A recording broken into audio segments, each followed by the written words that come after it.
A man who once called George Zimmerman a friend and spoke out in support of him before and during his lengthy trial now says he's changed his mind about Zimmerman. Frank Taaffe, a former neighbor of Zimmerman and fellow Neighborhood Watch volunteer, says he wants to clear his conscience. He now believes there should have been a guilty verdict in the shooting death of 17-year-old Trayvon Martin.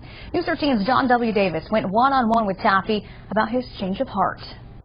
He was once one of George Zimmerman's most outspoken advocates, but now former Neighborhood Watch volunteer Frank Taaffe says his opinion about Zimmerman's not guilty verdict has changed. Absolutely. What I know of George and his tendencies, and also my opinion is that he racially profiled Trayvon Martin that night, because if that had been a white kid on a cell phone walking through our neighborhood, he wouldn't have stayed on him the way he did, and that's a fact, and I believe that in my heart.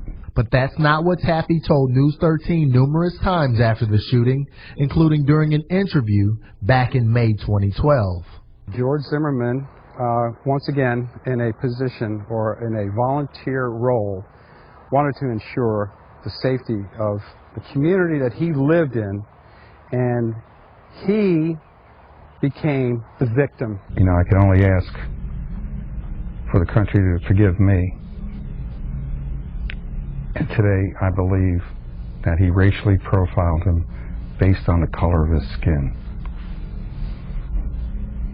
Some people may wonder, what does Frank Taaffe have to gain by doing this? You know, are you working on a book right now? Are you working on no book, a TV show, or no? I'm just working on me right now and getting right with God.